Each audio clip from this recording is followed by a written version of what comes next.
गांव का नाम था चंदनपुर। यहाँ की गलियां और हवाएं भी भाई बहन के रिश्ते की मिठास से भरी थी। इसी गांव में रहते थे राधा और मोहन, जिन्हें गांव के लोग प्यार से चंदनपुर की जान कहते थे। राधा और मोहन का रिश्ता बचपन से ही खास था। वे हर साल रक्षाबंधन का त्योहार बड़े धूमधाम से मनाते थे। एक दिन राधा को एक पुराना पत्र मिला जिसमें लिखा था, राधा, इस रक्षाबंधन पर तुम्हें एक अनमोल तोहफा मिलेगा। पत्र पर न तो कोई नाम था और न ही कोई पहचान। ये पत्र राधा को हैरान कर गया। उसने मोहन को ये बात बताई और दोनों ने मिलकर यह जानने का निर्णय लिया कि यह पत्र किसने भेजा है। जैसे जैसे रक्षाबंधन का दिन नजदीक आ रहा था, राधा और मोहन की उत्सुकता बढ़ती जा रही थी। उन्होंने गांव के बुजुर्गों से भी इस बारे में बात की, पर किसी को भी इस पत्र का राज नहीं पता था। एक दिन राधा को अपने दादाजी की पुरानी डायरी मिली। उसमें एक किस्सा लिखा था जिसमें एक रहस्यमय खजाने का जिक्र था।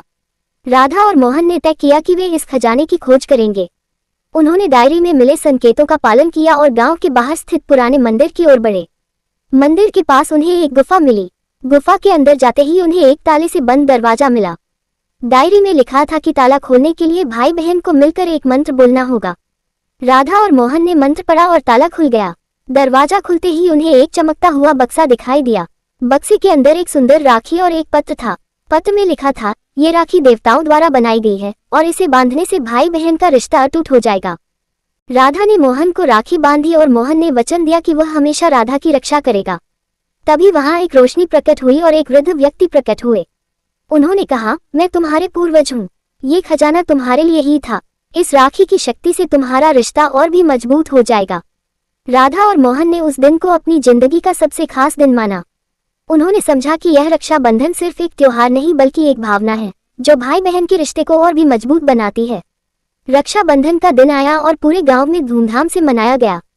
राधा और मोहन ने अपनी खोज की कहानी गांव वालों को सुनाई और सबने उनकी हिम्मत की प्रशंसा की। अब हर साल जब भी रक्षाबंधन आता, राधा और मोहन उस खजाने की राखी को विशेष रूप से पहनते और अपने रिश्ते को और भी गहरा करते। समय बीतता गया और राधा और मोहन का रिश्ता और भी मजबूत होता गया। उन्होंने अपने बच्चों को भी यह कहानी सुनाई और सिखाया कि रक्षाबंधन का त्योहार सिर्फ एक धागे का बंधन नहीं है बल्कि एक वादा है जो जीवन भर निभाना होता है। इस तरह चंदनपुर की गलियों में राधा और मोहन की कहानी एक मिसाल बन गई। हर भाई और बहन ने उनसे प्रेरणा ली और अपने रिश्ते को और भी मजबूत बनाने का संकल्प लिया। इस तरह रक्षाबंधन का त्योहार हर साल और भी खास होता गया और भाई बहन के रिश्ते की मिठास से चंदनपुर की हवाएं हमेशा महकती रहीं।